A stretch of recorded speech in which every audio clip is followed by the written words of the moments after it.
This time around, we're going to be looking at White of the Eye, which is a 1987 thriller by writer-director Donald Cammell. It's the story of Joan and Paul White, a couple living in Arizona who find themselves involved in a series of brutal local killings. This was your recommendation, wasn't it? Yeah, well, I was hoping to ambush you with it. I thought it would be one of those films that maybe you hadn't seen or heard of, and it turns out you have like a whole history with the film. Did you see it at the cinema? Did you say that? I did, but not when it came out. Oh yeah, I okay. had no idea about it in '87, and then I read about it in the 1988 edition of Nightmare Movies by Kim Newman. Oh yeah. He gave it a really good sort of passing paragraph. And then when I was studying in London in '91, it was a triple bill of serial killer movies. Oh right. There was this and Henry Portrait of a Serial Oh yeah. Killer, Oh, which was that's just great. doing the rounds then in Yeah, yeah. London. And Motel Hell, I think, was the third one. And I went to see that at the Scala as was when they used to do like triple bills and all dayers, and got to see it in the cinema. Oh, right, very cool. And then by chance picked up an ex rental like within the same year in a VHS store. Wow. So I've Right. had it around the house for a long time. Yeah. Okay. So that didn't work, did it? The ambush. But I haven't seen it for a long, long time. Like I must have watched it on tape once. I think I got it on like a Dutch or a German DVD at one point, which I never watched. And then the Blu-ray that Arrow brought out fairly recently, Oh yeah. which is the one that you got me for Christmas as a surprise gift. I Yeah. was like, got it, mate. I saw this probably when I was 14 or 15. I'd seen it reviewed probably on Barry Norman and made the connection with The Man Who Fell to Earth, very loose connection through Nicholas Rogan performance, and so talked my mum into hiring it from the video shop for me. Okay. And then me and my mate Ian Williams bunked off school and went round his house and watched it in his living room.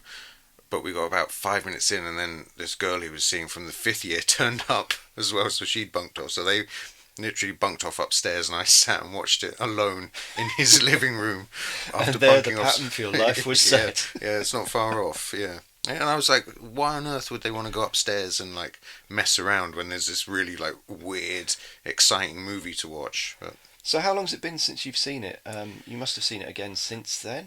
yeah. I mean, I've sort of seen it on and off, since it came out. Last time I watched it, I think I took my partner to see Performance at the BFI maybe 8 years ago or something, and then I think we watched it after that just to see what he did next. I mean, I've never seen Demon Seed, and I've seen Wild Side. I'm the other way around. I think Demon Seed was probably the first of his films that I ever saw. Oh yeah, okay. I had like a BBC Two screening when I was, very young and just obsessed with anything to do with science fiction. Mm. So I remember watching that at least once. So I knew of that before I knew of who Donald Cammell was. Yeah, right. There's a few clips of it in the Cammell documentary that's on the Arrow Blu-ray. I've got Is this it downstairs. is it a good watch though? It's a good watch. I watched it again the other day off the back of watching this and making notes for this because I was just interested to see it again. And it's not as good as I remembered, Oh yeah, okay. but it has very, very good things in it. It's got a fantastic score by Jerry Fielding. Oh right, okay. Really, really incredibly good score. Yeah. Julie Christie's really committed. There's a really nice bit of production design in it, but it does feel like one of those crap paperbacks that you Oh yeah, okay. read when you're about 17. Sure.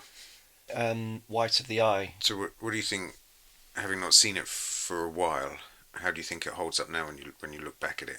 It holds up pretty well. The things I like about it now are not the things that it's perhaps most famous for at the time. Yeah, I was going to say along the similar lines. Yeah, all the sort of, I'd remembered it being filled with murders. There's only two in there, and one is pretty scary, but the other one is quite abstract. Yeah, it was because it was described. Kim Newman described it as sort of almost cubist and semi-abstract, and I do remember it being heavily stylized. But when I started watching it, it was. I mean, one of my main notes here is that all the worst material in the film is in the first 5-10 minutes. Yeah, right. I think it has a reputation of being in the same sort of vein as a Dario Argento type thing, super stylized, on the verge of misogyny, cruelty to women, but extremely artfully presented No, but that's type not what I thing. found at all, Well, actually. no, but that was the thing. Like in the first 5 minutes, I could really, really do without seeing the first murder in the the super stylized one in the super stylized Yeah, yeah, apartment with the 80s music. yeah. If I never see anything like that again, it'll be too Yeah, soon. sure, sure. And all the kind of bad stuff in the movie for me that I wasn't enjoying this time around was in the first like 5-10 minutes. Yeah, But then when it settles down to sort of more domestic character based stuff, I thought it was yeah. really, really It's excellent. great. The relationship is, it's so Yeah. compelling, isn't it? Mm. And like how mature that relationship is, and how real it feels, and how much of an authentic bubble they seem to be in. Especially when, spoiler, but when she discovers that he is the killer, Yeah. instead of just like shopping him to the cops, she wants to know why and how, and to understand it more, and Mm. to see if somehow it's her fault, or I love the fact that that's not the end of it, like, Yeah. and that she's still kind of in love with him. And I thought that throughout, though, all the stuff, there's a lot of stuff that could have just, in a lesser version of this sort of film, would have been really, really perfunctory, like, the cops, procedural stuff, and interviews, yeah, and even basic family stuff. Like, probably one of my favourite scenes in the film is that immediately warmed me back to it was what happens after the first murder when you're introduced to Joan and her daughter Danielle, hmm, and you get that lovely bit of sort of unconventional parenting where she's yeah, explaining to her what antisocial means, yeah, sure, and it's quite a shocking little scene, but it's just really, really beautifully handled and really that's sets it. them up nicely. Hmm. From that point on, I was just warmed to the whole thing. All that stuff that could be really kind of humdrum if people weren't cast properly and if it weren't written interestingly is really compelling. So it is a bit of a who's who of talent, I really. know. This, isn't it? Yeah, it's like, where do you start? I mean, I think Terry Rawlins is a great place to Yeah, start, isn't he? he's yeah, at the sort of creative peak of his career as well. I think obviously there's Alien, and then he was working through interesting, gradually bigger movies in the 80s. We've got Legend, Yentl, Blade Runner, Chariots of Fire, and it's before his 90s switch to big budget, slightly less interesting films that you wouldn't ever discuss, like GoldenEye, The Saint, Entrapment, The Core. Sure, sure.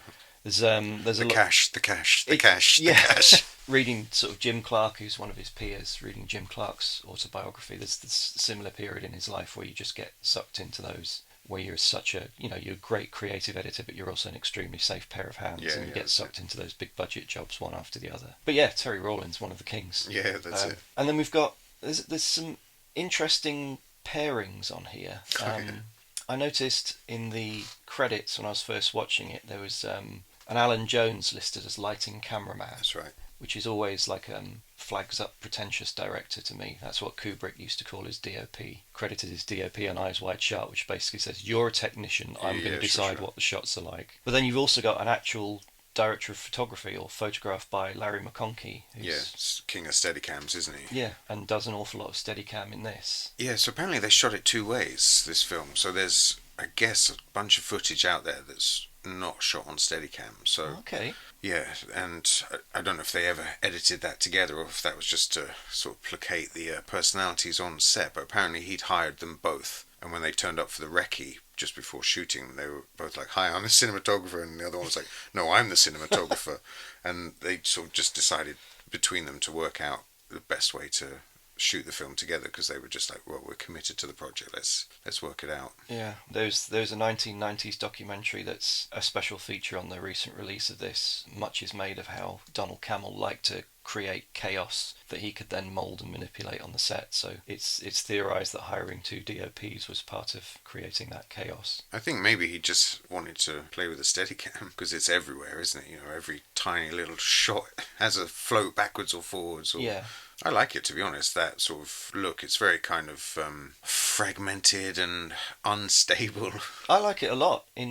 I'm surprised that people don't use it more now, particularly these days when movies are more handheld than they've been for a while. Yeah, yeah. I mean, there's something quite scrappy about the technique in this film. It's not sort of, I wouldn't say it was storyboarded, or made with precision. I think it's kind of they're winging it a bit, and you Yeah, do get that energy. you do get a lot of found moments, don't you? Yeah, and it does kind of remind me of like probably my favorite scrappy movie of a good filmmaker using bad technique is Bring Me the Head of Alfredo Garcia, which is just like a real mess, but somehow it gets away with it. And I think the same with this. You see like Donald Cammell's lack of like formal filmmaking education. It is really highlighted in the interrogation scene where all the eye lines are off. People are looking all over the place, and you're trying to work out who they're talking to. Yeah. And then there's a cut to a character that you didn't even know was in the room, and it's just like, what is happening here, man? This is terrible. And there's a very brief scene which has got one of the, I suppose, if you're a cult movie follower and you love Donald Cammell, you'd say, oh, it's just interesting break from the standard formal technique. But there's a scene where Joan takes Danielle swimming. You get the wide shot of Danielle at the other end of the pool, hesitating to jump in. Then you cut to a reverse angle of Joan in a sort of mid shot. Mm-hmm. And then you cut back to another wide, which you're automatically expecting to be Danielle far away, and then it's Joan in a wide. Mm-hmm. And it really, really jars. Yeah, sure. And you could say it's interesting, but it's also quite...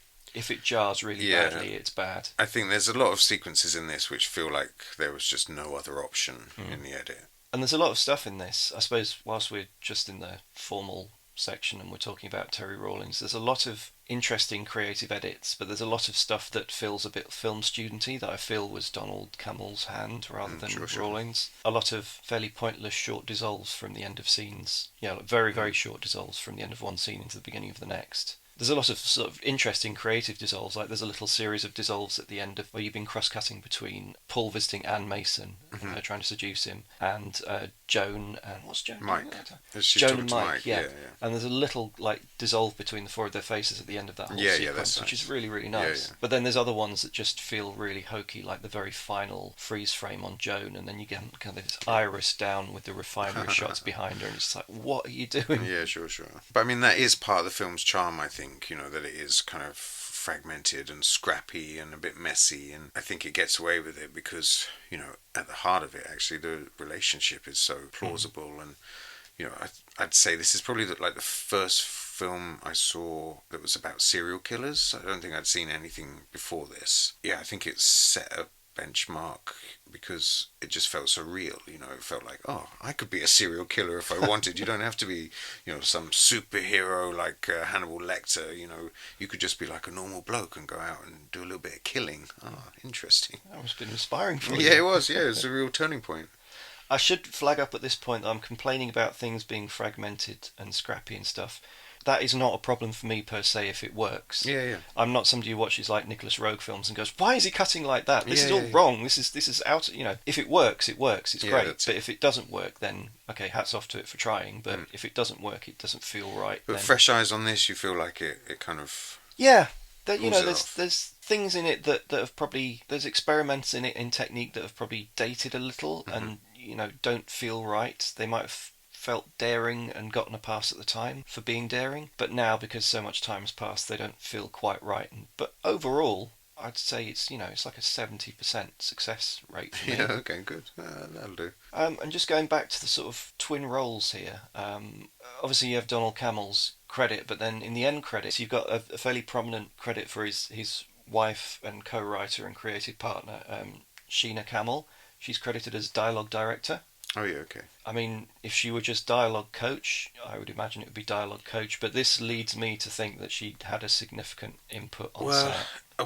There's an interview with Kathy Moriarty where she's saying that they were, kind of like Billy Wilder. They were obsessing over each. You couldn't swap. She says you couldn't swap "and" for "the," and that they were really specific about every line of dialogue. So maybe she was almost like a continuity person. I don't know. I mean, you'd say continuity or you'd say dialogue coach. I mean, dialogue director suggests a lot more input. Well, if you're married to someone, you're going to give them the biggest credit that you can. She's got a co-writer credit already. I've seen Performance, and that's co-director with Nick Roeg, and I've seen Demon Seed, and I've seen White of the Eye. I've never had any inclination to go near Wild Side, and I'm not a Donald Cammell fan. Not enough of a completist to watch one more film. To put myself through what looks like a horribly exploitative, dated experience. Yeah. But it seems to me that this is if it's between this and Demon Seed, where he had kind of solo director, Yeah, yeah. and this is where his wife is involved in directing, I would say that she's actually made a strong impression here. Oh, yeah, okay. I'd say that her input has contributed to the film. Yeah, yeah. Because Demon Seed has a fabulous central performance, but all of the other performances are pretty inert, Hmm. and all of the kind of bit parts are just nothing. So the fact that look, pretty much every supporting role in this kind of comes alive and is really Right, nicely right. cast and Oh, I see. interesting. Yeah, I see how you're joining that all together. Yeah. Yeah, good observation. How do you feel about the music for this film? I feel it's pretty weird. Some of it, I think they're trying to sort of emulate Native American spirituality and Apache, Arizona kind of feel. It's a shame, however, that they're trying to emulate that with mid '80s synthesizer Mhm. presets and Lindrum sounds and electric guitar. It's Nick Mason from Pink Floyd Yeah, and yeah. his then creative partner Rick Penn. Hmm. From 10cc. Is it really? Yeah, yeah. Ah, I did not know. For me, it's one of the worst soundtracks I've ever heard. Yeah, right. And it's not just because it's so dated with those, it's 40 something men playing with, the most expensive technology and Mm. getting nothing out of it. There's something about that which is so typical of sort of the mid 80s soundtracks. I'm surprised there hasn't been like a luxury vinyl edition of this for hipsters because it's such a horrible soundtrack, but it just I'm surprised it didn't dampen my enthusiasm for the film more because it really does a disservice to a lot of it. Oh yeah, is this another one that goes on the list of films that need rescoring? Yeah, absolutely. I mean, I don't know. It might strip the film of some of its '80s character and some of its eccentricity, but for me, it's a terrible, terrible soundtrack. Okay, okay. But I do like the inclusion of Marla and Hot Chocolate Mm. and who is it that did Pagliacci, the opera that he's singing at the beginning? The bit that he's singing is about putting on a mask, and going out and pretending to be yourself even though you're heartbroken, Ah, and to just kind of keep singing and entertain the crowd even though in reality you're feeling something completely different. ah, leads adds another extra textual Yeah, level yes. I was quite irritated with that scene. I find when you introduce a character singing Singing along to opera, opera, yeah, I know. this guy's an eccentric. Yeah, he's crazy. He likes opera. He's a free spirit. Yeah, that's it. And as a nerdy note, there's another sort of pairing credit. You've got George Fenton as music supervisor. I still don't quite understand what that role is, but George Fenton's a. Do you know George Fenton? No, the name's Living familiar. legend. He started out in another role, which I should know, but he's basically a mainstay at the BBC, and he did a lot of music. He still does Ken Loach movies to this day, scores those. All of Alan Bennett type stuff for the BBC throughout the 70s and 80s. Oh, right, okay. And then gradually kind of graduated to this Hollywood career where he's doing big movie scores, like Groundhog Day and stuff Oh, yeah, like okay. that. Very interesting guy who I know almost nothing about. Just looking at his career and the number of credits he pops up in through What was things he that I on this? watch. He was music supervisor, but I don't know how that role works. Maybe he was producing for whatever Nick and Rick. Nick and Rick. So that kind of brings us to Donald Cammell himself, the writer, director, cult filmmaker. I mean, there's been a lot written and said about Donald Cammell. I mean, I have to say, one of the slight disappointments of revisiting this was looking through all the special features and learning more about Donald Cammell and enjoying the film less because I knew more about him. There's something in me is tempted to wrongly call him a dilettante. Because his lifestyle was more of a focus for his life than actual filmmaking. But that's wrong because he did try to get a lot of projects off the ground and he was writing a lot and it wasn't happening and he did have a lot of bad luck. Yeah, yeah.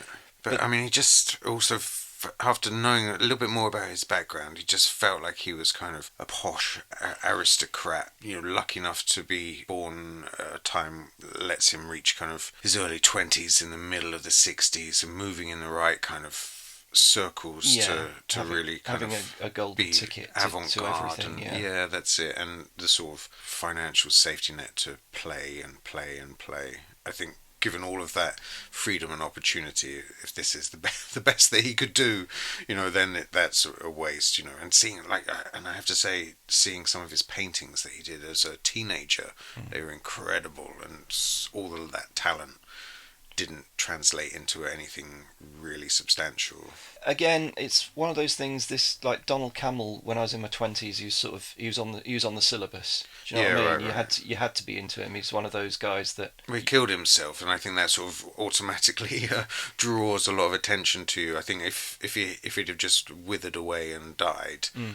nobody probably would have noticed. There was already a cult sort of built up around him before his death, though. But it's just, filmmaking isn't like painting. It's not a pure art form that comes from one person. It's a craft that It's involves collaborative, isn't it? it's You a need a collaborative hundred, effort. well, not 100 people, but at the very least, you need like 5 or 6 other people. Yeah, and you need to collaborate, and you need to learn the craft. It is actually a lot of practical work on a set doing stuff. And, okay, so Demon Seed was a difficult experience. You had a difficult time shooting it. But, filmmakers have difficult experiences.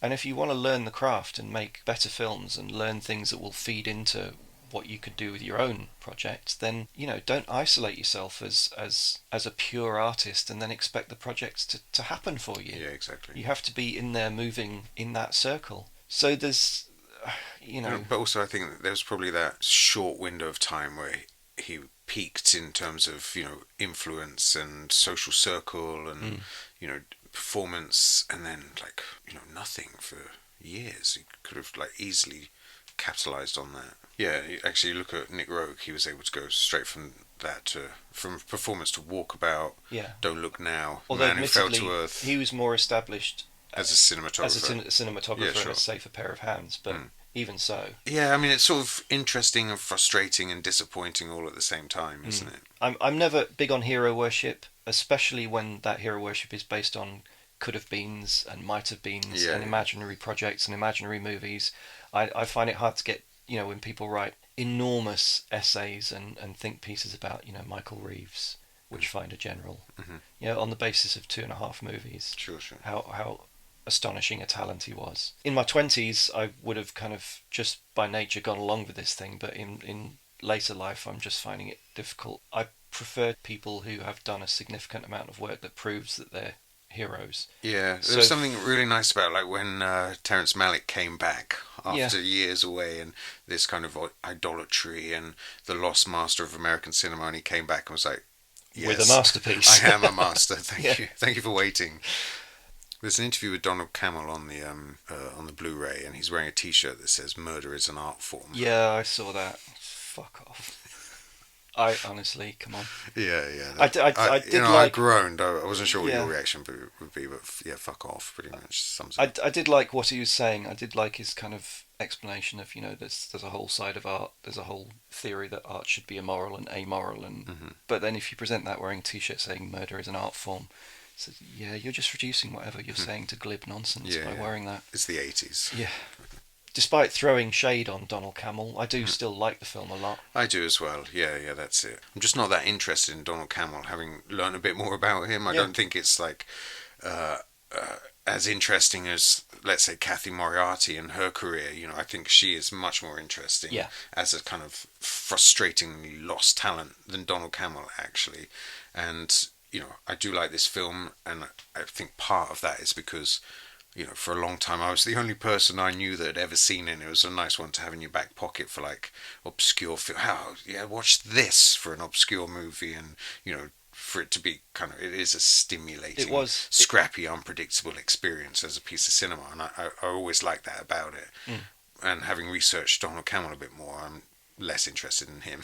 Yeah, it's happier to watch it as a movie in its own right rather than part of some legend. Yeah, that's it. Yeah. Okay, should we get into it? Yeah, let's get into it. We've been trying to avoid thorough A to Z analyses going right the way through the film, but I think this one sort of merits it. We'll just do it in less forensic detail than... I mean, starting with the opening credits. Did you notice on the Arrow release there's an alternate opening credits? I couldn't tell the difference. I couldn't see the difference either. It's weird, isn't it? Yeah. It's interesting visual metaphor. It's the soaring eagle preying on a lesser creature, and then soaring over the... It's like the opening shot is the truck on the highway, and that gives you the metaphorical link between Paul and this eagle. and you got the eagle soaring and its point of view shots of the desert and the refinery and stuff like that, and then you kind of end up in the city of Tucson where you get the do you like the opening credits? I think they're pretty good. It's all right. Yeah, yeah. The flashes to deep blue I found a little bit jarring, but as you get into the film and you see that blue is one of the colours on the kind of compass point ritual display that he puts out, after each murder, then it makes more sense. I wasn't quite sure what they were there for to begin with. And we come to Tucson, and you have kind of, I guess, a light comedy introduction, don't you? To So one of the dated, victims. isn't it? Yeah. It's one of the rich housewives who's shopping, emerging from a shopping mall. High heels, High long heels, legs. It's but like ZZ Top lyrics, isn't it? Yeah, and again, as I said before, like for me, the worst stuff in this movie is in the first Yeah, 10 sure. minutes. But you get this kind of comedy sequence of the valet carrying her boxes and packages, kind of watching her legs, and then you cut from his face to his point of view of the legs, and then you cut back, and you kind of over egg it and do about three or four times. Yeah, It's and like, she reaches the car and stops and does like a little Paris twist on the ankles, and yeah, then we get her sort of turning into shot and giving him a seductive smile. It's all like it's really really bad. ham-fisted, isn't it? Yeah. But it's the cuts back and forth three times. It's like once you've done the point of view and then the reverse angle, you've done it. That's the joke. You don't need to repeat it four times. And then I guess I would imagine for a lot of arty horror fans, the first murder is one of the highlights of the film. Over to you. Yeah. Not that you're an arty horror fan. Yeah, no, I'm not. The only shot I like is the slow motion push into the microwave door. I thought that's a really kind of terrifying image. But yeah, then all the sort of Optically slowed down shots. And yeah, and like a meat cleaver into a rack of ribs and tomato sauce going across the table, and all of that felt really clunky. it did really feel like there was a lot of ideas about how to make this, to make it seem more abstract. Sure. And then just trying to piece it together in the edit. Oh, I don't know. It just feels really film school to me. Yeah. And there was a whole branch throughout the 80s from like Tenebrae type thing, Sure. where you kind of go for sort of 80s modernist looking art murder thing, which struck a chord with a lot of horror fans at the time, but just seems pretentious. Is that Yeah. the word? Maybe. Yeah. Yeah. To try and kind of make something brutal into something glossy and artful. Yeah. I know it sounds. They're trying to elevate it, aren't they? And it's just sort of Yeah. it sinks it really. But then once that scene's over, then things really, really pick up. The scene I described earlier with Kathy Moriarty. I mean, you mentioned Kathy Moriarty before. This is Yeah. she's a movie star. I know, and it's really frustrating, isn't it? Because you think, a kind of a teenage sensation when she did Raging Bull, nominated for an Oscar, and then she's kind of scrappy parts. Then this. After Raging Bull, she did that Neighbours movie with John Belushi. But then she was attached to the sequel to Chinatown, and that was in development throughout the early 80s. Two Jakes. And she was attached to that, and that sank. And for some reason, there's like a complete 6-year absence between. I read somewhere that she had a really horrific car crash. Oh, really? And was recovering from that for a long time. But you've got those 6 potential golden years where she could have been an absolute sensation. Yeah, and she's so good in this, She's so good. I mean, the camera loves her. She looks absolutely stunning. It's radiant. a nice look as well. Yeah. Like it's a real nice counterpoint to the plasticity of the 80s, somebody that looks that real and still beautiful and glamorous, but like really genuinely a real person. Yeah, and she's got this kind of mischievous sense of humour that really, really comes across And on a screen. darkness as well. And, Yeah. the empathy that she has for Paul, especially towards the end when she knows what he's been up to.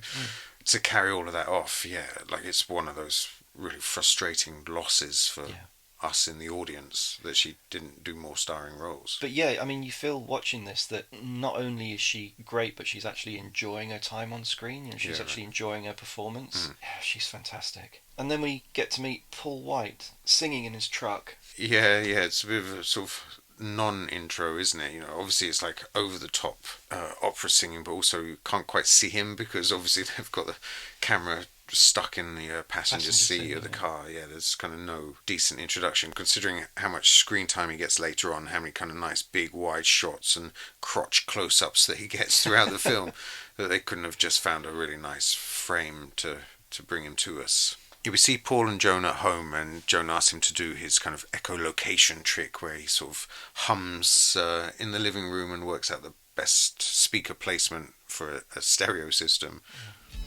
I'll do it Do what? Come on, just do it for me. Please.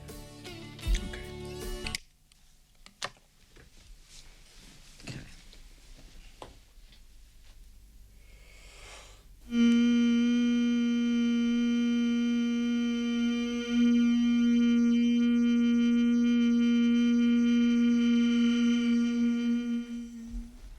Okay, horn-loaded tweeters there, and there. And all the bass out this end. Joan is kind of a very relaxed, welcoming, warm presence. You know, she's pouring a beer for them to share and kind of reclining, and he's slightly edgy and bouncing around the room a bit. And he's in his slightly... post-murder come-down, though, isn't he? Yeah, but you're starting to see his eccentricities in this scene. You know, the things that mark him as not just a regular kind of, you know, jeans and sweatshirt guy. He is. Well, I think she comes off quite sort of classy and sophisticated from the outset. She's not, you know, some plus one, you know, and I think for her to be attracted to him and to stay with him, he needs to have more character than just, you know, being an engineer. Yeah. Yeah. We didn't talk about David Keith. I haven't got a great deal to say about him because I've only seen him in a few things, and yeah, I mean, I saw him in An Officer and a Gentleman, where I thought he was fantastic in that. That's one of my, you know, if you talk about guilty pleasures, I love An Officer and a Gentleman. Is he the best friend in that? Yeah, the guy who kills himself in the shower. Spoiler. Sorry everyone. What I know of his career is that maybe after this, I think he directed and starred in a kind of Indiana Jones, Romancing the Stone type thing, and then his career after that seems to be a lot of kind of supporting roles. There's a commentary track on the Arrow release of White of the Eye by Sam Umland. He did say that Keith David replied through his agent saying that he didn't want to talk ill of the dead. Oh, okay. To talk about White of the Eye, and apparently there was a lot of tension on set between them. Chyna Cammell, she says that Donald loved how deep he went into character and how he stayed there. And yeah, but I mean, can you imagine? I mean, it's like somebody who's putting himself into an alpha male role and having to play that with the actual alpha male of the production together on set. Yeah, Cammell was always trying to explore like masculinity, and I think he was sort of intimidated by masculine men as well. You know, I think he was one of the intelligentsia that he'd prefer to use his mind than his muscle. I say alpha male, that's probably the wrong term, but I'd still feel that even if he was using his mind and not his muscle, he still had to be the most important person in the room. Yeah, there's something about that, isn't there? The battle between this, especially on set in the real world, they're both creative forces. One is the puppet master, and one is supposed to be the puppet, but when he's also a giant and he's playing a killer and he's probably like in the zone and probably quite terrifying day to day, I think that's hard to sort of hard to reconcile that creative partnership, isn't it? It's going to be fraught. Okay, so back to the film. The next sequence is Mendoza, the police officer, coming to see the crime scene. It's a very strange performance, this guy, isn't it? I really like it. It's a really colourful but nuanced performance. He's sort of jolly, isn't he? He's jolly and he's eccentric. Yeah. And he, as a character, has a sense of humour, and he's played by an actor who clearly has a sense of humour too. Yeah. But at the same time, there's a later scene where he first meets Paul. It's really, really nicely handled. The character has a sense of humour, but is also playing with that sense of humour to put the suspect off their guard. To put him at ease so that he can probe a little deeper, isn't he? Yeah, and it isn't that clunky, wrong footing that you often get in these kind of procedurals. It is actually played like Art Evans plays it really, really well. Mm-hmm.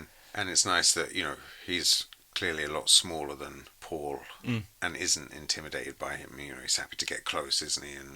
And spar with him. They talk a little bit about electronics and audio equipment. Yeah. It's nice.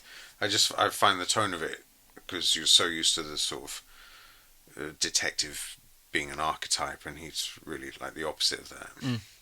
There's something about the casting of all the sort of supporting police roles in this.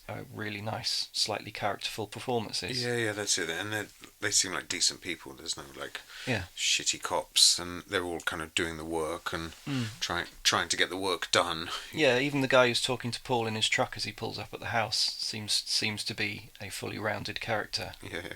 The structure of the film includes lots of flashbacks 10 years ago where Joan is travelling cross country with her boyfriend Mike, and she feels like they're never going to get there, and in fact she's seduced by Paul, or they sort of have a love affair, they fall in love, and there's a sort of slight love triangle happening as Paul takes. It's interesting you say they fall in love, because a common interpretation is basically that Paul is the ultimate alpha male, and he just has to take her. He has to hunt, and he has to win, and he has to dominate, and that's... Yeah, but I think that dismisses her agency. She's a really smart woman, and comes from the big city. He's just like a little country bumpkin, and I think she has to be at least a willing participant in that. Yeah, absolutely. I'm not saying she was taken against her will. She may well have fallen in love with him, but I don't think he necessarily falls in love with her. I don't think that's his motivation at this point. Let's talk about the whole sort of flashback, because these are peppered throughout the film. Yeah, that's it. They reveal enough to lend weight to the present day scenes each time. That's it. It's a gradual series of reveals. It's a nice structure, actually. It's pretty well handled, and I like the sort of technical aspect with the bleach bypass. And I wonder if that was intended, or if it was just because the film has a very kind of hazy, filtered look. I don't know if it's actually filters on the lenses, or if it's just a byproduct of the film stock. But I wonder if it was necessary to do something in post to make a distinction, to differentiate. I think somewhere in the supplementary materials somebody talks about Donald always wrote bleach bypass in for flashback sequences, like he was trying to make that a signature, so maybe there was some intent there. It seems like an obscure technical piece of knowledge for him to have. Bleach bypass was always popular with pop video directors. Maybe it's something he picked up doing his U2 stuff. Yeah, that's right. It's an interesting technical choice to do bleach bypass, because it makes things colder and bluer, and the 70s is not something I ever thought of as cold and blue. Especially not with Hot Chocolate blaring out on the soundtrack. But yeah, it just does seem an odd kind of stylistic choice to go colder blue-grey for the past, especially when it's set in the mid-70s, which to my mind is always feverish and colourful. Yeah, that's it. Super saturated. Should be garish, shouldn't it? So Joni trashes Mike's 8-track player in the car. It's weird because she puts a cigarette in it and then he pours his 7-Up down. What's going to do more damage? So they take the 8-track player to be fixed, and the local technician passes it on to Paul. It's Paul's granddad, isn't it? The character, yeah. I did think that Paul's entrance, silhouetted against the white light from outside with his big feathery mullet, yeah, that's it, open neck shirt and medallion, sexy, isn't he? It's just made me laugh out loud. Yeah, he looks like one of those posters that you see from the 70s with like a giant swan and people stood on the wing as like the sunsets, psychedelic sunsets in the distance. Maybe. I found it a little bit unlikely that he would have this kind of self-image living in a small town repairing radios, but I guess he's such an alpha male, he might have. And he did have a juvenile record of being a tearaway and drugs experience, which might lead him to dress in this kind of Jim Morrison-ish kind of way. Yeah.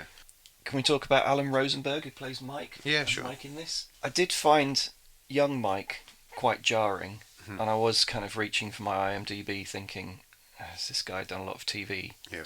And he has done a lot of TV before and since.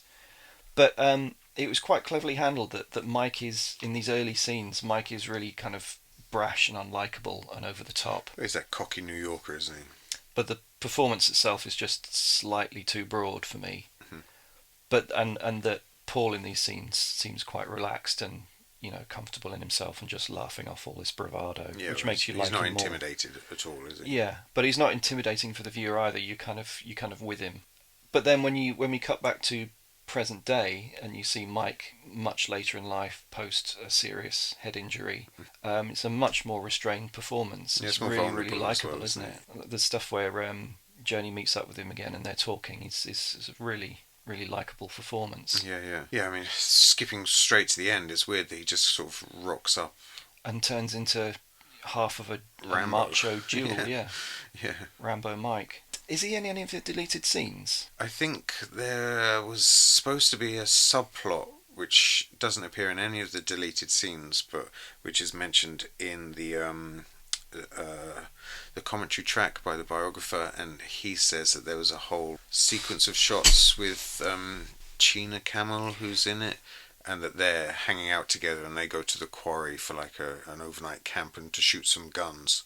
And so when the kind of two sets of characters converge, she's already there, and that makes more sense. That makes a lot more sense. We do get like a one fragment of a scene where Tina Cammell's character goes to his trailer and goes in as if they're friends or lovers or something, but that's it. But that's also a strange kind of. So we have the scene with Joan and Mike reunited after 10 years.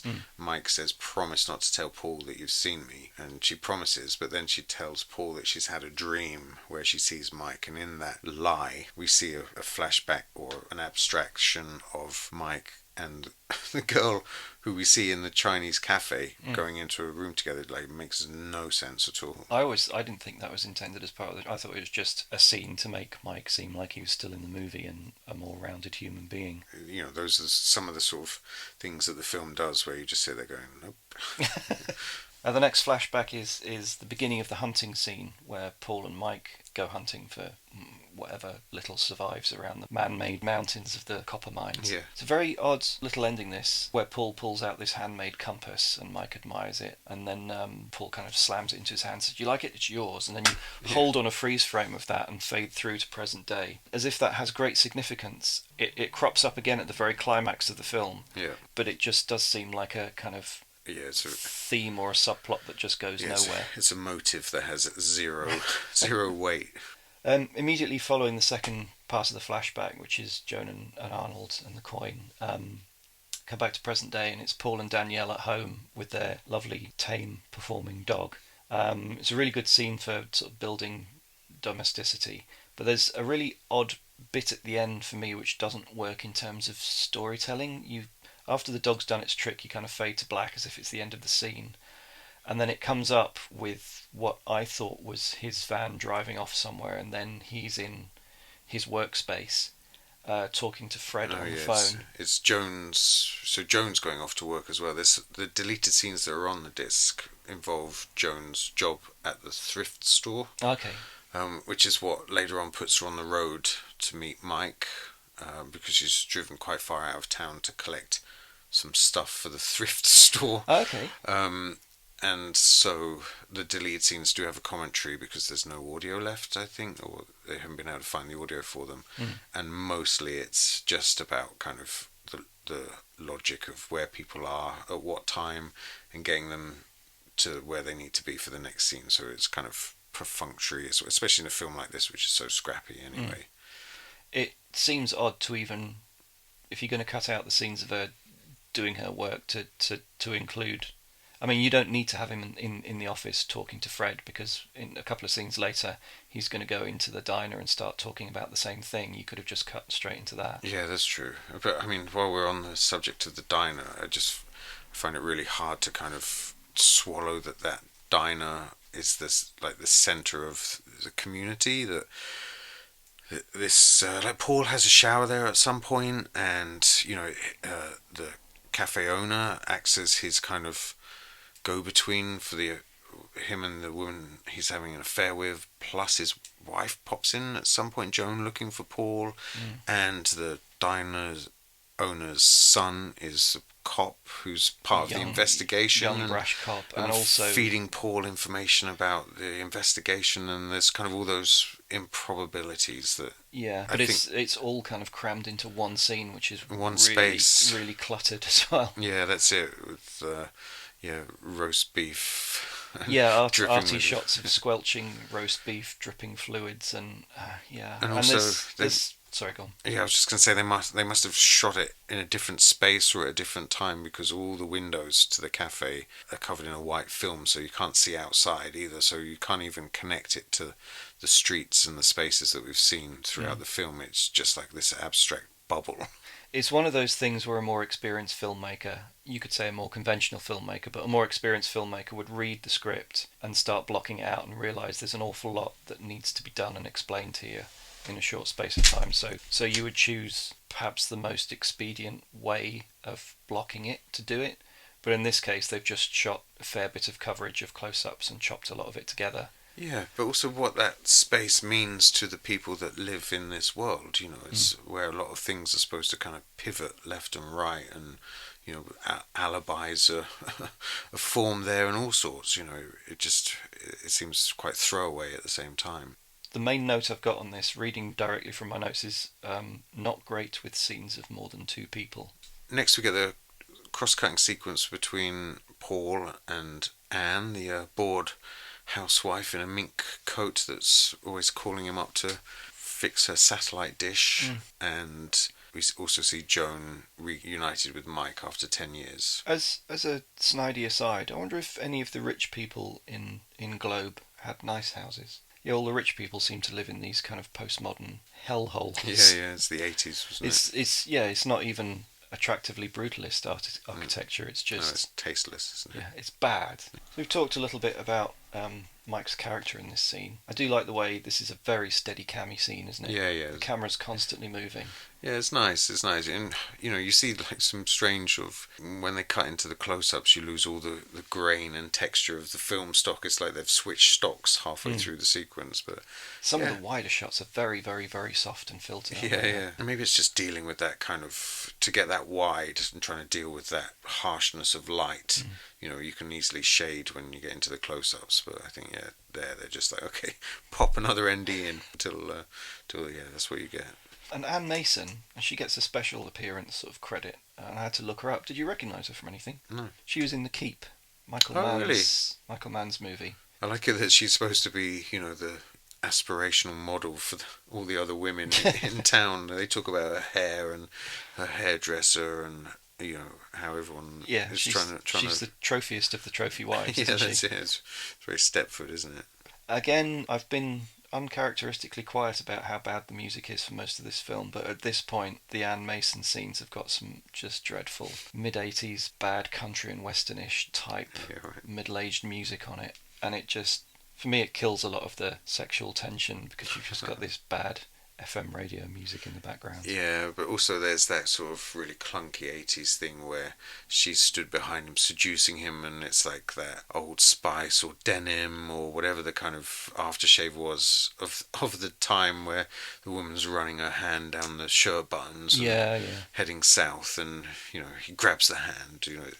I didn't know what I was watching at that point, but to be fair, that seduction does kind of, the sort of traditional approach doesn't really work with Paul. It's only when, she gets more kind of provocative and more edgy that he gives in to the seduction.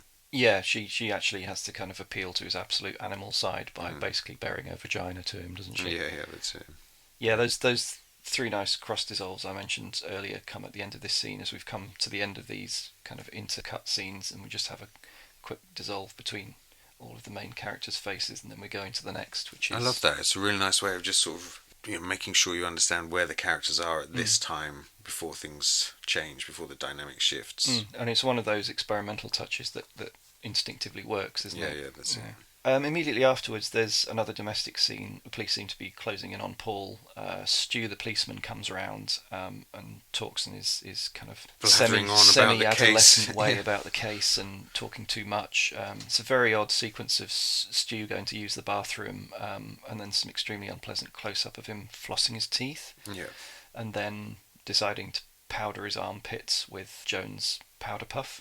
I guess this has something to say about masculinity and femininity. Just seems like an odd digression. Yeah, I mean, I do find like the next bunch of scenes are sort of quite paddy. They're there to sort of establish relationships between other characters. We have the flashback, which is the hunting in the compass, which I've mentioned before. There is an important scene, the sex scene by the fire between Paul and Joan, which just kind of nails for the viewer how close they are at this stage in their relationship. Yeah. It does have that... There's a nice flashback incorporated into that as well, with them making love 10 years ago and today, and the intensity is still there. Yeah. It's interesting that the soundtrack has this sort of murderous whoomp whoomp noise on it, which comes in at various points, usually during the murders, but they do use it to carefully kind of underpin what you're about to learn later. It does have that sound on this sex scene by the fire. Yeah, sure. Which is quite interesting in hindsight. I do like the scene with the bitchy housewives, with Joan and her friend kind of walking around Globe's High Street, and there's all the kind of cutaways to the people and the townspeople and stuff going on. Yeah, and the hairdresser himself, Yeah, and it's nice also to round out Joan's character as not necessarily a saint and this kind of Earth Mother amongst all these Yeah, unpleasant and to show housewife. that she isn't insular either. You know, Yeah. she does have a life in the town, and you know, she's made a life for herself as And part she of the does. community. She does kind of. She is quite bitchy about people, and they do have like quite a nice. Yeah, but there is something about her being a city girl as well, because you know, when we later find out about Paul's affair, you know, she's kind of happy to, well, not happy to talk about it, but She's not cowed by yeah, small that's talk, it. is she? Yeah, that's it. She doesn't give a shit. Yeah. Joan is driving around town looking for Paul. She's lost track of him, and she circles around Anne's house looking for him, looking for his car. Can't find it, but then sees it parked in a track off to the side of Anne's desert house. And Joan punctures the tyre. She seems to throw away her chewing gum wrapper, littering in the middle of the desert, and then she seems to throw her handbag away as well, doesn't she? Second murder. Okay. I like this second murder. I think it's like a really. Did you watch it over and over again? I did, frame by frame. No, I think it's like really sort of a quirky murder. I like the sort of little throwback to Peeping Tom, you know, the thing with the mirror. I think that's really nice. I find that really disturbing still. I liked comes barreling into the bathroom where this young lady's getting ready for a bath, grabs hold of her, inverts her and does a pile driver to knock her out, wraps her up in a towel, and then uses a really nice pink towel, and then uses speaker cable to bind her into that like a roast beef. She just looked like a roast beef. I just thought that was sort of really effective. And then he dunks her in the bath and drowns her. Yeah, there's a middle-aged part of me coming out. I could be quite happy without watching these scenes. You watch these things when you're younger and you're callous and you can just switch off and just think. But as I get older, I just think sexy lady dying horribly is not something necessarily want to watch. Oh yeah, I haven't reached that peak yet. I'm still. I think a couple more years, a couple more murders, and I'll start to put that behind me. I know this film wouldn't have gained its wider, not just amongst Donald Cammell fans, but amongst fans of arty horror. It wouldn't have gained its wider cult following if it hadn't had the murders shown. Yeah. But I feel it would have been just as strong a film without them. Yeah, but you look at modern horror movies and it's just, you know, it's the one after the other all strung together. This only has actually 2 serial killer murders, and then it has the sort of chaotic finale. Yeah, no, I was just getting all Daily Mail about it, you know, I just... why, Ban this filth. Ban this filth. But I just felt watching it this time I could quite happily watch this movie without those scenes, and because the things that I like about the film aren't those scenes. Sure, but I do find that second murder like quite unnerving, quite horrific. You know, it feels like a terrifying way to die. It's not just slash blood death. Yeah. You know, there is a sort of premeditation to it, or a method. There's a horror to it. I think a genuine horror to it. After the second murder, I did like the careful insert of Anne Mason in the bath. Yeah. And then when you cut to Paul kind of cleaning up after having showered, you know, combing his hair back and stuff, you just assume that he's with her. It's really, really good, careful misdirection with 2 shots. Steps, it's nice. So after another slightly confusing scene at the diner, where Paul seems to be washing up at the back, he goes home and Joan thinks she knows what he's been up to, and she's very, very, very angry indeed. He's relegated to the doghouse, isn't he? Yeah. And he just says to her, you know, I love you, no matter what you think's happened. I think at that point it feels to me that he's about to confess to the things that he's done. Oh, really? Okay. But I do, and again, praising Kathy Moriarty to the stars. She's awesome as an angry woman in this. Yeah, definitely. Just really just about holding it in check. Yeah. You know, when the child's gone to school, we are going to have a talk about what you've done. But that's thwarted, isn't it? That opportunity for them to do it alone, because the cops turn up in the morning and take Paul in for questioning after he's slept in the doghouse. Yeah, it's a very interesting shot where Mendoza arrives and Paul gets up to open the door and basically walks his groin into camera. Yeah, it's a big crotchy close-up, isn't there? There is also, just at the end of that sequence, Mendoza's stood in one doorway and Paul is stood in the other. It feels like it's from a different film, because they're both kind of 2 cool guys, you know, framed by doorways, ready to have a conversation about something. It's really nice. Paul's in his cowboy long johns, isn't he? He's slipped a pair of boots on and a cowboy hat, and that's it. It's a bit like one of those scenes in Pat Garrett and Billy the Kid, where you just expect like Bob Dylan's music just to come in and be like sha-na-na-na-na-na-na, and you see those two guys facing each other with wry smiles on their face. It's like, yeah, let's take this friendship to the next level. Mendoza's brought Paul in to the local police station. Mendoza's actually kind of state CID, and the local cops are kind of quite bemused by the fact that They're all Paul's, friends with Paul, aren't they? yeah. So there's a semi-interrogation at the police station. It's such a cosy scene, isn't it? They've got like a hanging plant in the interrogation room, a tiny little table that four of them are kind of squashed around. And then through an absolutely beautifully planned cross dissolve, you see Joan watching through the one-way mirror. Through the one-way mirror, yeah, that's a nice touch. It's breathtakingly done. Yeah, though. and it really feels like it's going to set up a really sophisticated scene, which, as I've mentioned before, is one of the worst kind of technical scenes in the film, with eye lines that are just so inconsistent that you have no idea who people are looking at. Yeah. And then we cut to Big Stu, who I didn't even know was in the room. There's a very odd incomplete, not quite pared down yet edit in this, where there's the mention of the pretty sunset or something. Mm-hmm. So where you've got everyone's reaction and you kind of sandwich them all in, but haven't decided which ones you want yet. But yeah, they do manage to put Joan opposite him in the table for the interrogation, like she's suddenly part of the task force. But it allows her to kind of finish that thought of like, I'm going to tell you what I think you've been doing and you're in shit, and she just kind of unloads on him. Before we go into that though, having just like slated what I see as a bad edit, there's a phenomenal edit where you cut outside to Mendoza talking to Joan in front of a monitor playing back passages, and then you cut to Joan at the table within the same sentence. Like you start a sentence and finish it at the table, and it's just seamless transition. Yeah, it's brilliant. Yeah, it's and really good. you almost don't notice it unless you're looking for it. It's great. Imagine if the whole film had been crafted like that, with that sort of level of detail.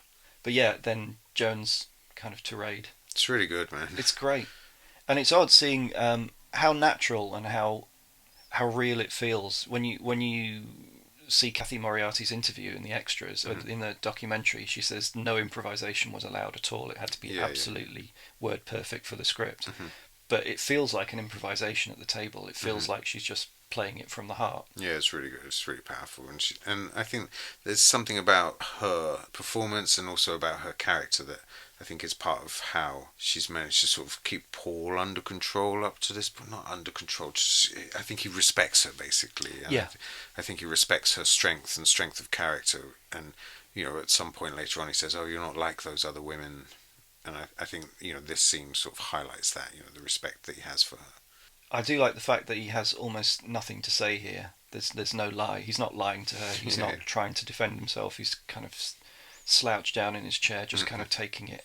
Yeah, there's a nice scene where he's walking out later with the cop and he's like, oh, I really fucked up, haven't I? And the cop's like, yeah, don't worry about it, but yeah, you have, Immediately following, you have a brief scene with Joan and Danielle at home. Joan seems absolutely wiped out by the experience of the last day or so.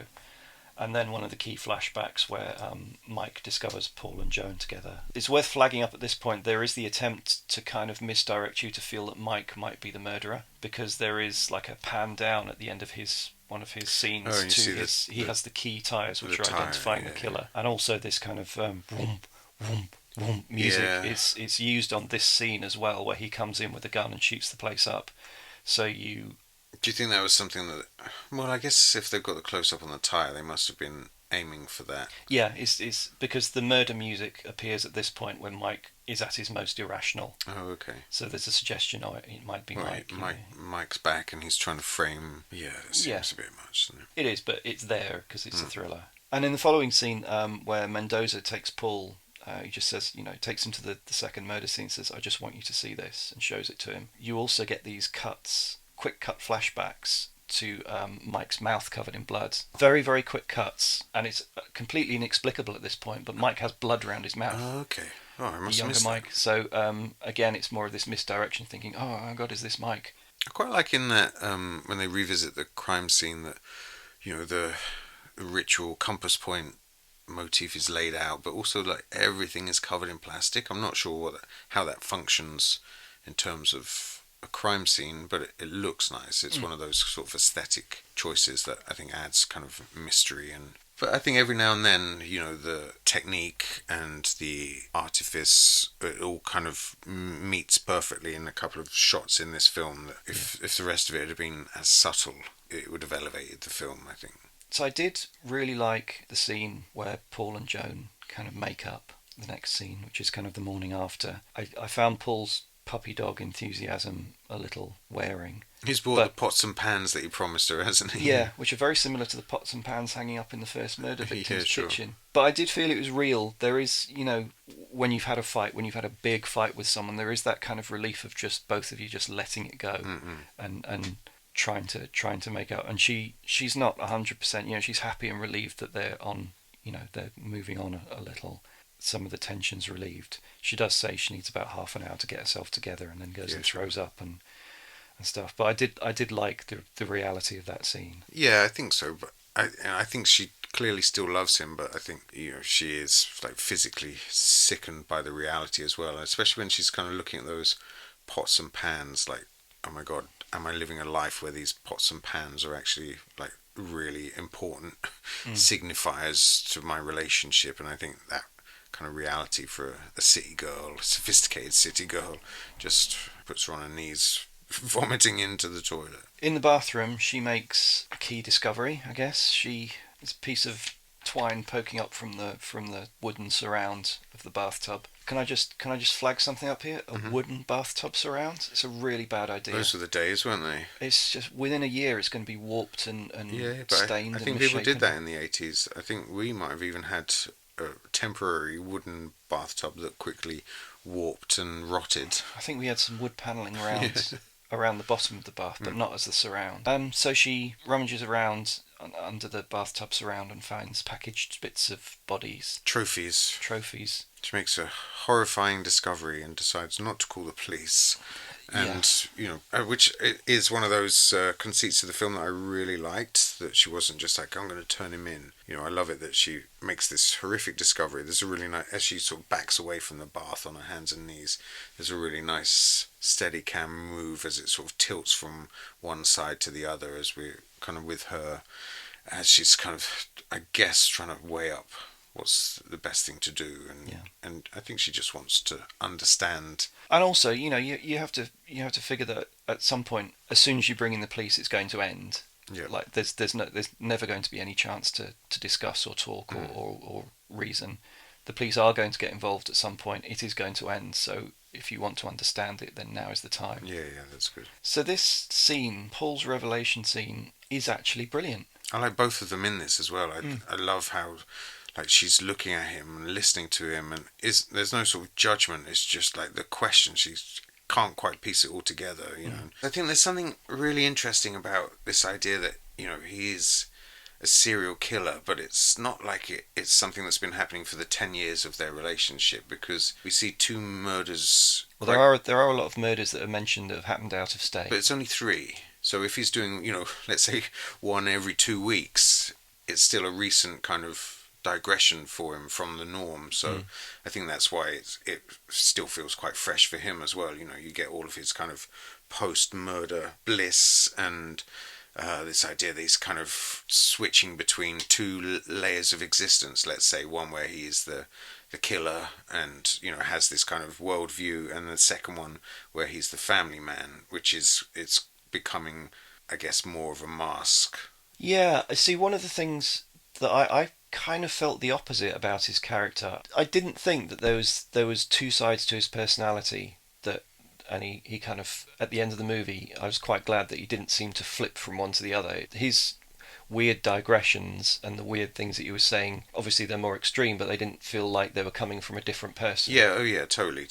It's a really over-the-top scene, but it does feel that he's just kind of shifting through the gears now on his kind of personality, and he thinks he's reached some sort of clarity, and the rest of us are kind of in the dark. The writing and the performance perfectly nails that feeling where something which is intuitively has clarity for him is impossible to explain. So, he's trying to articulate it. He's trying to articulate it and using nuts. Yeah, it's like he says something out in the universe, or the known universe, and these little bits and pieces of It's when you have like a theory that you've lived with on your own, in your own mind, Yeah. and you're absolutely convinced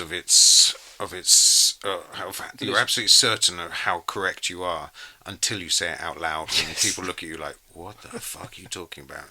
And you really struggle to make it make sense for anyone else. And he definitely sort of hits that. there was something in it must be a common thing in misogyny. He goes into about men and women being completely opposite, Yeah, sure. and men being, I don't know, I'm paraphrasing a little bit, like men being positives and women being like negatives, and he compares women to black holes. That is something I've actually come across previously. The comic writer Dave Sim, Cerebus the Aardvark. Yeah. In the 90s, after years of isolation and doing this work non-stop, and also chemical experimentation and stuff, he started developing anti-feminist theories, which he brought to the work and which he started publishing in essays at the back. Okay. He rationalised that men were the producers and creators and bright lights of creativity, and women were just like a negative black hole source that sucks in this energy. It seems to be like a common trait in misogynists. On mentalists. Yeah, this is the analogy they reach for, that men are the ones who pour forth and women are the ones who absorb and deaden. And then the next scene is of them having, again, it was really kind of truthful, that kind of messy mid-argument, mid-calamity sex. Yeah, it's really nice. And I like how she's looking at him. It's just this sort of desperation now in her face, just to sort of understand what's happening. And he's kind of, he's using his physicality to cage her on the bed as well. Yeah, but it isn't a marital rape. I mean, it's... No, not at all. I just think it's, when you're in that tragic grey area of misunderstanding and loss and pain, and I just think it's, it's kind of... It's really well handled. It reminded me, or it should be vice versa, but it reminded me of that similar scene in History of Violence. There's the two key scenes in that, where there's one of them early in the film where it's kind of like a playful, consensual thing. And there's the one later in the film as things are sort of collapsing around them, where they have fairly brutal sex on the stairs. Yeah. I love that sequence. It was one of those, you can see the technique, how each side of the set was removable so that they could get the different angles and the coverage, but I really liked the execution of that second sex scene in History of Violence. So from this point, I would say, although the film kind of remains interesting, it is kind of moving into thriller mode, isn't it? Well, I think, he's going on like it's like a murder-suicide thing, isn't he? He wants to kill his family and then kill himself. That's kind of what he's doing there. He's finishing the journey, and we see him emerge from the closet, which I quite like. He seems to have this closet at the back of which he's stockpiled loads and loads of weapons. At one point he comes out with a Bowie knife. The next point we see that he's emptied it out, and there's like machine guns and explosives and all sorts of stuff tucked in back there. I mean, this kind of last act is the sort of thing you could pair it in a double bill with Near Dark. It's kind of eccentric desert action with 80s soundtrack. But I love his look, the way he's kind of pulled his hair back into like two funny little ponytails and painted the lower half of his face this kind of really bold red colour and strapped on all the explosives for the suicide vest. I mean, it's taken on a different connotation now, but this idea that he was ready to reduce himself to atoms. Yeah, that's him. On a molecular level, just to sort of disappear like that. I thought that was, really exciting.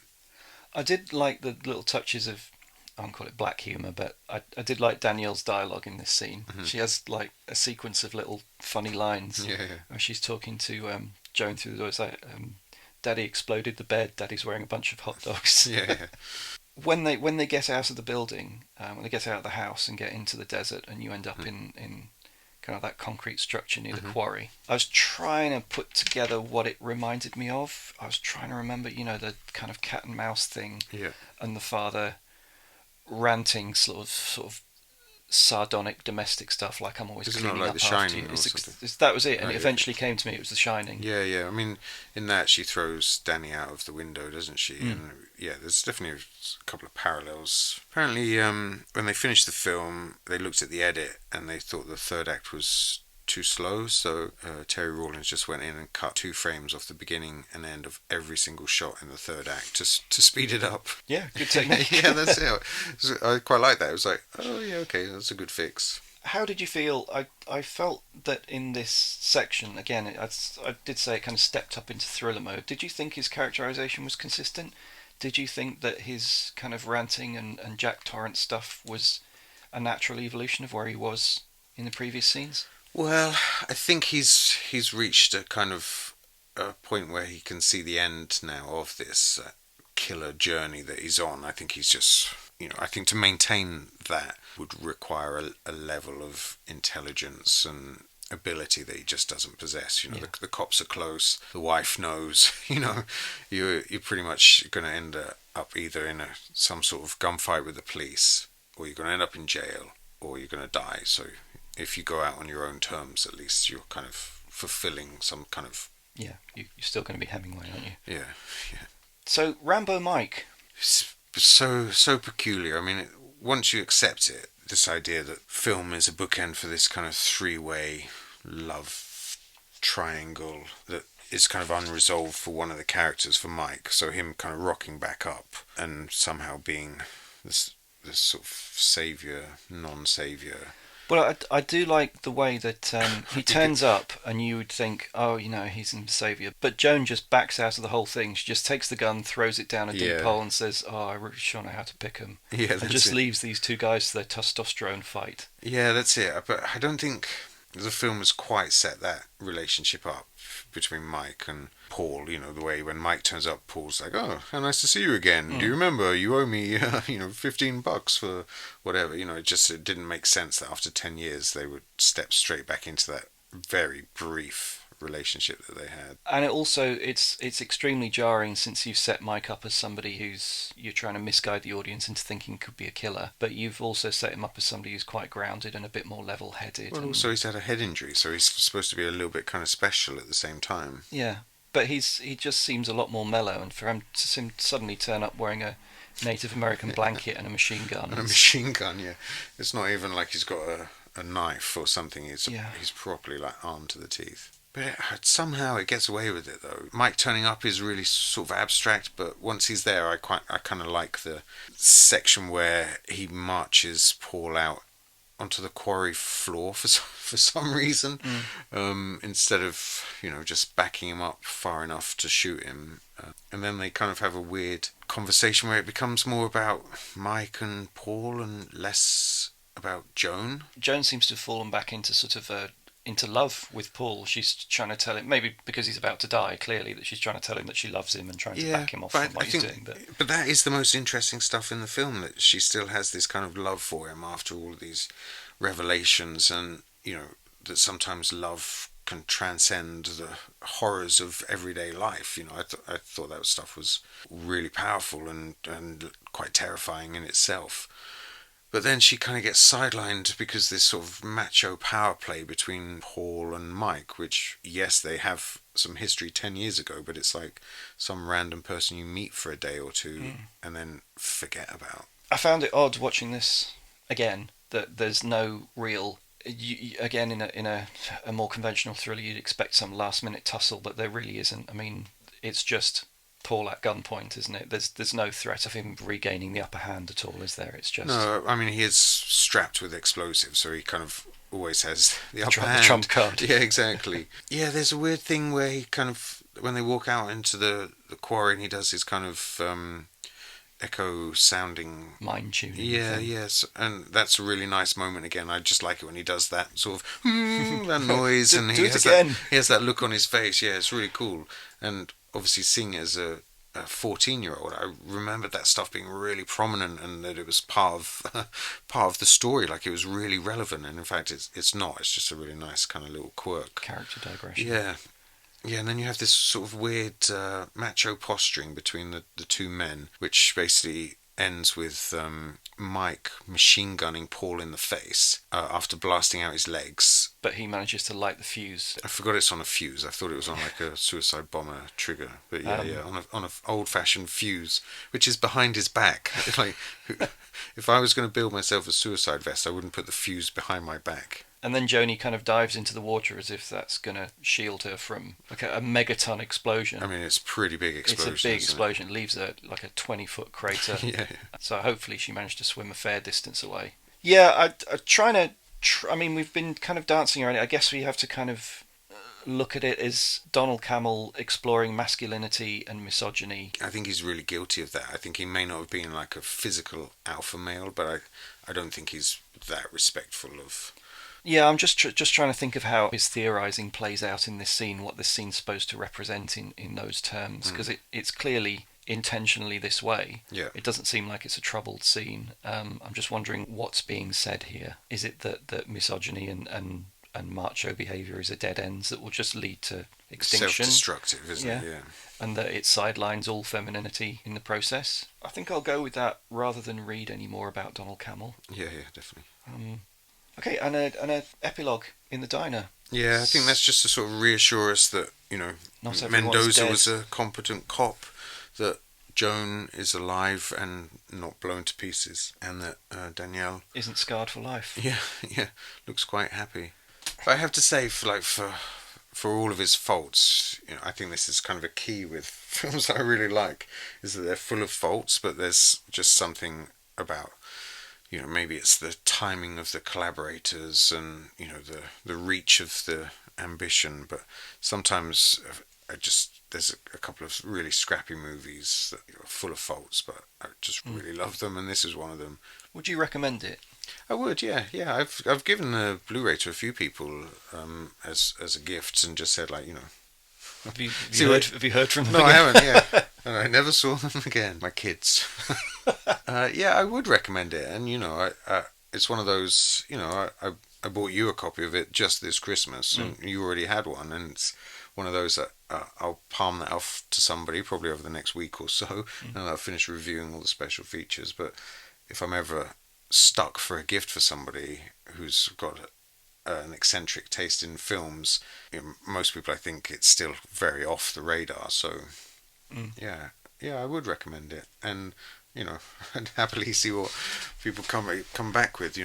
I would find this a tough one to recommend, not because there's anything wrong with it, just because I wouldn't want to elevate it because it's part of the Donald Cammell filmography, because I don't really think it's that exceptional a filmography, and I don't idolise him in the way that people agreed. do, which is part of the reason that this movie has the status that it had. Outside of the context that I experienced it in, which was the context that made it popular, that made it a cult film, I'm not sure if that exists anymore. I'm not denigrating. I think it's still a fascinating film, and I agree with you. I like those movies that kind of swing for the fences and don't always land, but are interesting and land often enough. And I do like the fact that a lot of the stuff that's sort of secondary in horror movies is actually the best thing about this. But I don't know if I could express that to anyone well enough to make them watch it. I've got you a present. Now just sit down for an hour while I explain why I bought you this present. But I mean, that's the nice thing about recording this episode, maybe, is you can tell people, listen to this episode. Watch this 2-hour movie with this 2-hour supplement of me and Shane talking. Yeah, listen to this, and if you want to watch it, you can have my copy.